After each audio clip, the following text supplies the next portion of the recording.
It's Joey Mills here for Sportsman Boxing, and I am joined by the welterweight champion of the world, Lauren Price. Lauren, how are you?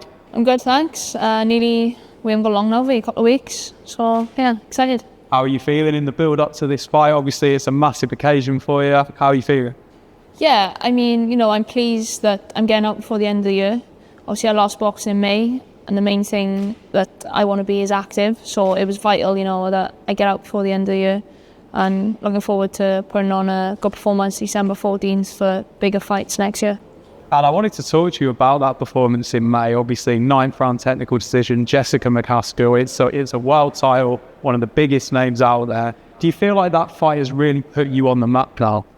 I think I've always believed, and my team have always believed, that I can go all the way. A lot of people thought that, it was my 7th professional fight. They reckon it was too early, or I would have dropped some rounds, or, McCaskill being rough and tough, she was going to cause me a lot of problems.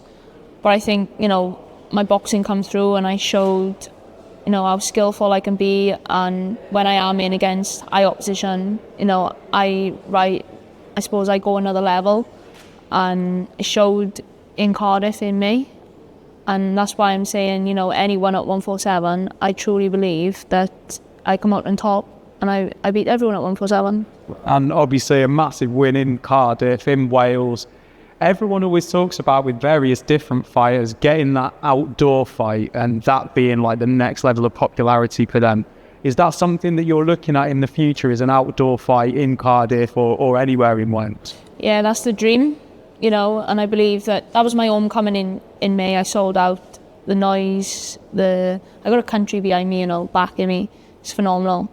And I'm proud to be Welsh, and I believe I can go on and boxing, do it a couple of times in Cardiff, and I'll be setting up stadiums, Cardiff City Stadium. I know Principality, that's a big one, but your dreams can never be too big. I'd love to do that before my career's over, but 100%. I've played football for Cardiff City. I've played on the pitch many a times. I've played international football for Wales on there as well. So to have a fight in there would be phenomenal. And you touch on how proud you are to be Welsh and what it means to headline an outdoor stadium in Wales. Wales has got a tremendous boxing heritage. When I was growing up, it was Joe Calzaghe, Nathan Cleverly, Enzo McAnally. Do you have any Welsh boxing heroes, and what's it like to be part of such an incredible heritage? Yeah, we've got great, talent in Wales for a long time. Recently, Joe Cordina was flying the flag, and he still is. You've got myself now, but you've got Rhys Edwards, you've got Kieran Jones, Kane Shepherd, a lot of the, boys coming through. There's great talent in Wales, and it showed as well in May. A lot of them got their night to shine, and yeah, I believe this is just a start for Welsh boxing. We've had greats over the years, like you said. Joe Calzaghe, I don't think he gets enough recognition for how good he was and what he achieved in the sport. He's one of the greatest ever, not just Welsh, but worldwide. What? And yeah, for me to be in that kind of up there with him, got to pinch myself at times, and I want to go on and follow in his footsteps and create a Welsh legacy, create greatness. And is part of that going to the States at some point? Because obviously Joe, towards the end of his career, went and had those massive fights in the States. Is that something that you've got your eye on as well?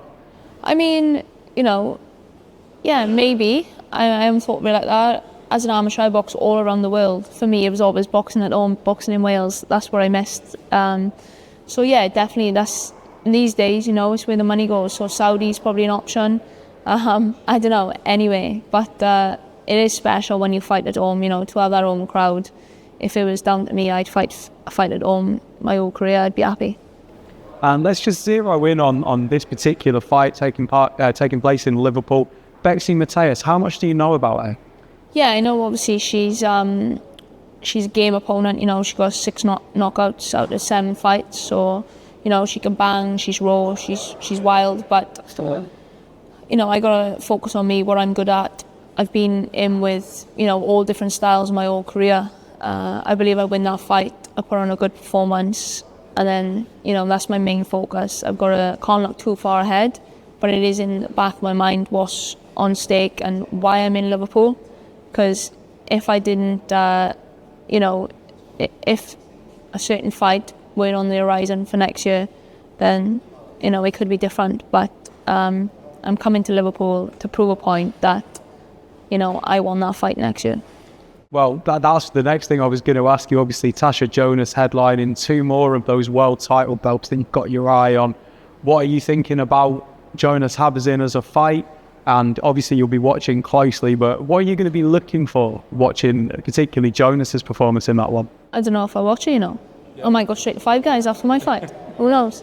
You know, if it was down to me, there'd be one fight on that card and it'd be me and Jonas. I would have fought her now in December. I would have come to Liverpool. I would have boxed her. But, you know, different things have panned out. And boxing, politics, that's one thing with pro boxing. And that's why I rate the Olympic gold medal so highly, because to go to the Olympics and be on top of that podium and win an Olympic gold medal, the best have to fight the best. In the pros, people avoid one another. And if you call yourself a world champion and you've got world titles, I believe you should fight anyone. So that's the way I look at it. But I've got full respect for Tash, what she's done for boxing and, you know, women's sport in general. And I do believe that it's a massive fight for the British fans next year. An old school, you know, British dust up, and I'm excited. I believe I win that fight. I believe I'm better in all areas. I believe I'm in my prime, and it's just a start for me. And you mentioned there women's sport in general. Something I've always wanted to ask you, obviously, the Olympics, the world title, kickboxing, football. Did there come a point, Lauren, that you just went, oh, I'm actually good at everything? I can't swim. Can't swim? No. I mean, everyone needs a weaver. Superman has kryptonite. You need something, though, I guess. Yeah. No, I think obviously growing up as a child, you know, I was into everything. I was like Tigger as a child, bouncing around, and, you know, my grandparents, they brought me up from 3 days old. And I think I was shown love and support, and from the age of 8, sat in the living room with my nan and granddad watching Kelly Holmes win gold. She was the one who inspired me. And I wanted to go to the Olympics. I didn't know how I was going to get there. It was sport. You know, I tried everything. Started out playing football for a boys' team in the Valleys. I was bigger than the boys from the age, you know, at the age of 8. Knock centre off, bashing them around, slide tackles and all that. And yeah, kickboxing alongside that, I think, you know, helped me massively as well. Boost my confidence. You see near my schoolwork, and, you know, I just love training. I weren't like a normal kid. I used to come home from school, I'd have a nap. I'd be going, you know, I'd train seven days a week. I'd play football on the weekend. I'd be travelling, kickboxing, and my grandparents supported me and funded me in that way. And my nan always said to me, reach for the moon, if you fall short, you land on the stars. And I had 3 dreams. I wanted to become a world kickboxing champion, I wanted to play football for my country, and I wanted to go to the Olympics. And I've ticked every one so far. So now, you know, I'm an adult, and I've reached that Olympic gold medal. You know, my other dreams are now to go on, create a Welsh legacy. Yeah, I've become a world champion, but there's so much more that I want to achieve. I want to become undisputed. I want to become a multi-weight world champion. I want to, you know, bring big-time boxing back to Wales. I want to fight in stadiums. I want to go on and create a legacy like Katie Taylor done for Ireland. I want to do the same for Wales.